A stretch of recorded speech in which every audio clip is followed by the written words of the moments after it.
Hi everyone. Hi once again.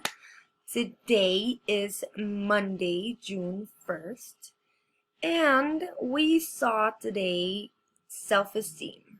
Self-esteem, remember, that is the love and respect that you have for yourself.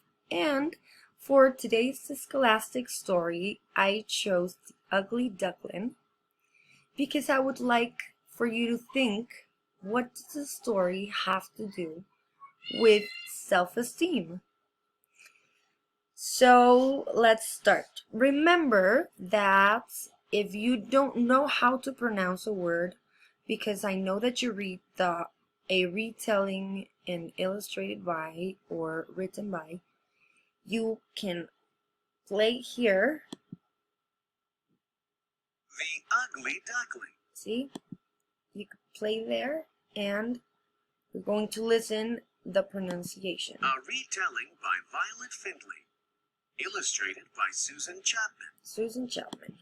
The Ugly Duckling. Okay? So that's the way to do it. The Ugly Duckling. A retelling by Violet Findlay and illustrated by Susan Chapman. Once upon a time, 5 eggs began to hatch. Crack, crack, crack, crack, crack. Out popped 5 little ducklings. 4 were fluffy and cute. 1 was scurfy and ugly.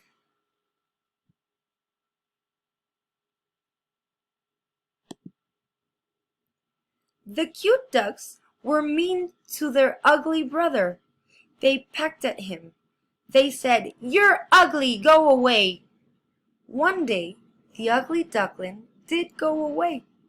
He swam and swam. After a while, he met with some geese. But the geese were just as mean as the ducks. They pecked at him. They said, "You're ugly, go away." Once again, the ugly duckling did go away. He swam and swam. After a while, he met some herons.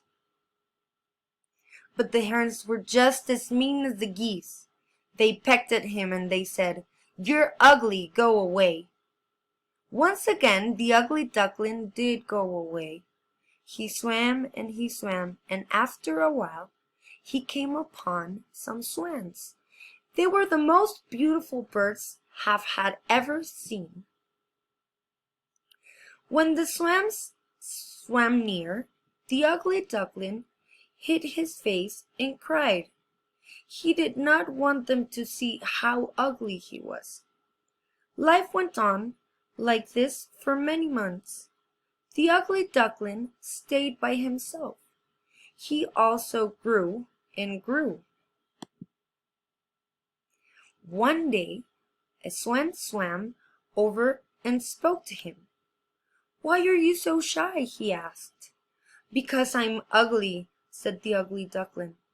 The swan laughed. "Have you looked in a mirror lately?" That made the ugly duckling curious. He looked into the shiny water. Wow! He had grown into a beautiful swan, just like them. From that day on, the once ugly duckling lived happily ever after, and he was always kind to all living things, from peacocks to potato bugs. The end. I hope you liked today's story. Please keep practicing every day, alright? Listen to the fluency of the story, because reading fluently is something very important. And work with everything that we've been learning, from making inferences. What can you make inferences about? I think in this case, the characters would be the ones that we could work on with inferences, or with making inferences. And think what does self-esteem have to do with this story? when you upload your stories and read your stories, I would like you to tell me at the end, how did you relate the ugly duckling with what we saw today in class? I hope you liked the story. See you tomorrow.